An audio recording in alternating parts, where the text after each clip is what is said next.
जय जिनेंद्र, नीलम्स जैन किचन में आप सबका स्वागत। आज मैं आपके साथ में शेयर करने जा रही हूँ वेज मिनी पिज़्ज़ा रेसिपी। ये देखिए, क्या इस पिज़्ज़ा को देखकर लग रहा है कि इसको मैंने बिना मैदा, बिना ईस्ट, बिना ओवन बनाया है? जी हाँ, तो बिल्कुल मार्केट जैसा, वो भी गेहूं के आटे से आज हम बनाएंगे वेज मिनी पिज़्ज़ा बहुत ही आसान तरीके से।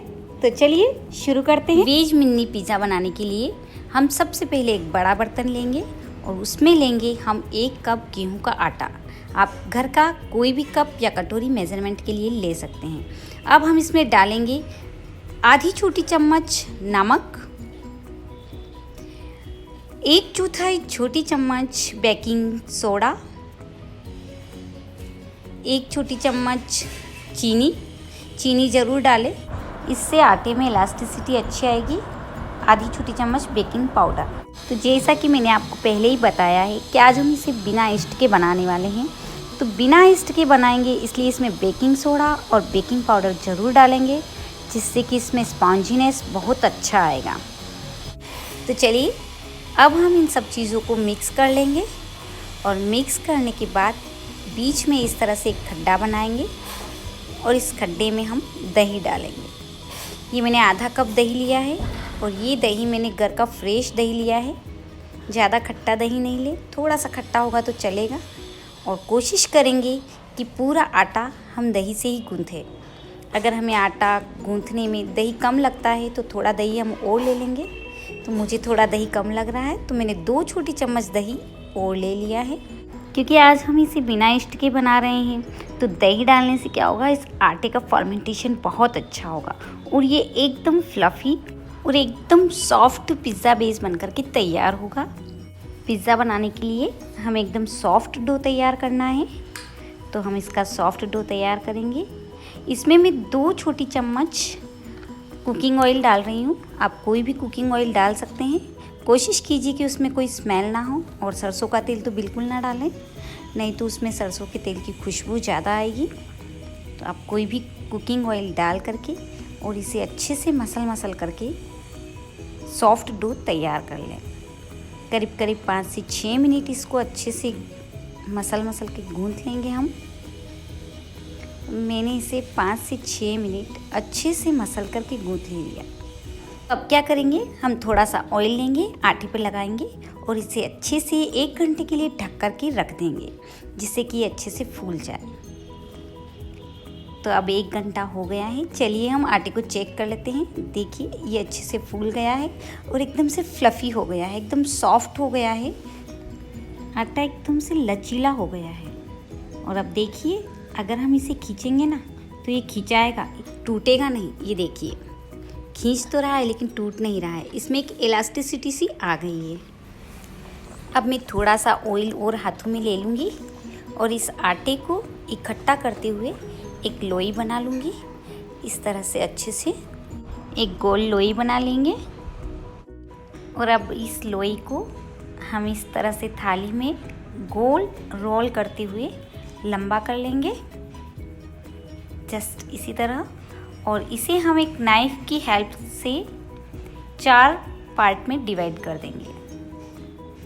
और अब एक पार्ट को हम उठाएंगे और उनकी इस तरह से गोल गोल लोई बनाएंगे।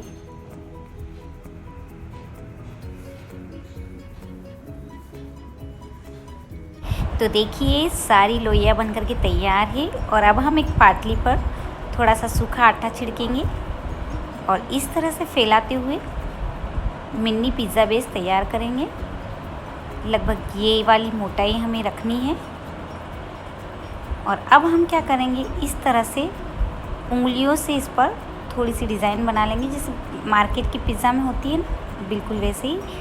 और अब एक फोक लेंगे और फोक की हेल्प से इस पिज़्ज़ा बेस पर हम छेद कर लेंगे, जिससे कि हम जब इसे सेकेंगे ना तवे पर तो ये फूलेगा नहीं।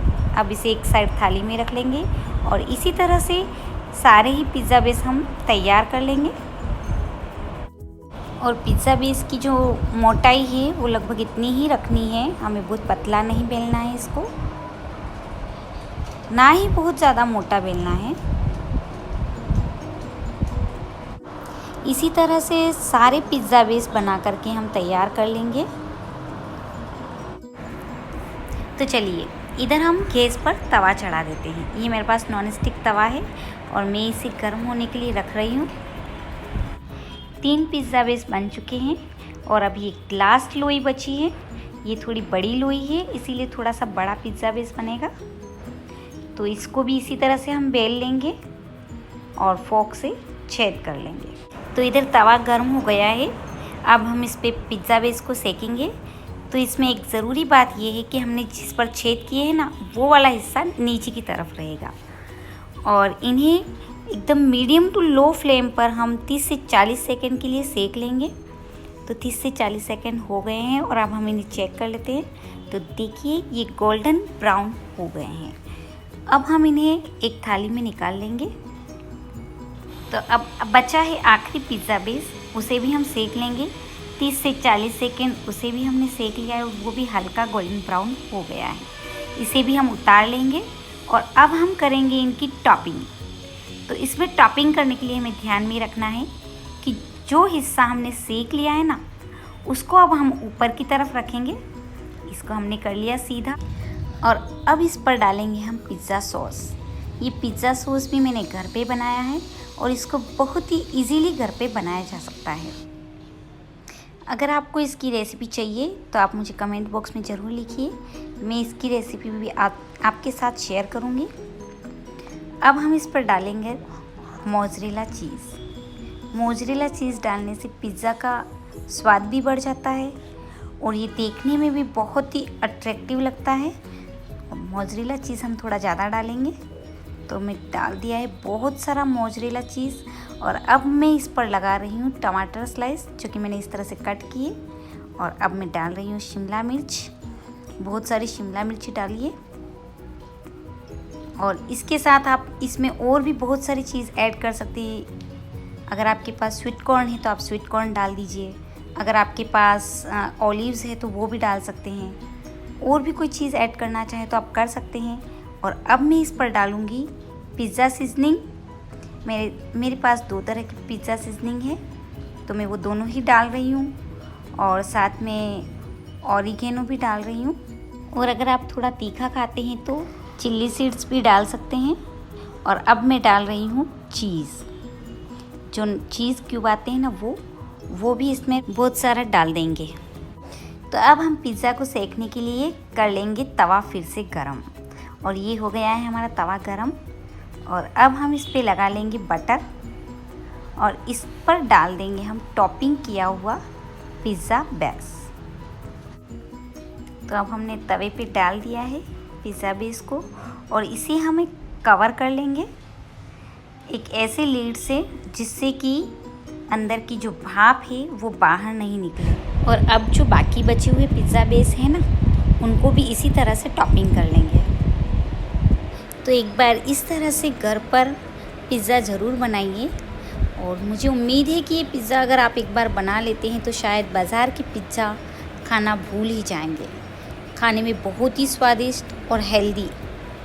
तो एक बार ज़रूर ट्राई कीजिएगा। और आपको मेरी ये रेसिपी कैसी लगी मुझे कमेंट करके भी ज़रूर बताइएगा। तो अब हमारे सारे पिज़्ज़ा बेसेस पे टॉपिंग हो चुकी है और इधर हमारा ये पिज़्ज़ा भी अच्छे से बन कर के तैयार हो गया है और इसे पकने में 4 से 5 मिनट लगे हैं। तो इसे एक प्लेट में निकाल लेते हैं और तवे पर फिर से हम बटर लगा लेंगे। बाकी बचे हुए सारे ही पिज़्ज़ा बेस को अच्छे से कवर करके पका लेंगे। खुशबू तो बहुत ही अच्छी आ रही है। चलिए कट करके भी देख लेते हैं। दिख रहा है ना बिल्कुल मार्केट जैसा, और टेस्ट में तो और भी लाजवाब है। तो एक बार ज़रूर से ट्राई कीजिए और अपने एक्सपीरियंस मेरे साथ शेयर कीजिए। अगर आपने मेरे चैनल नीलम्स जैन किचन को अभी तक सब्सक्राइब नहीं किया है तो सब्सक्राइब कर लीजिए, साथ में बेल आइकन को भी प्रेस कर दीजिए, जिससे कि मेरी लेटेस्ट रेसिपी की नोटिफिकेशन आपको मिल जाए। तो फिर मिलते हैं एक नई रेसिपी के साथ। तब तक के लिए जय जिनेंद्र।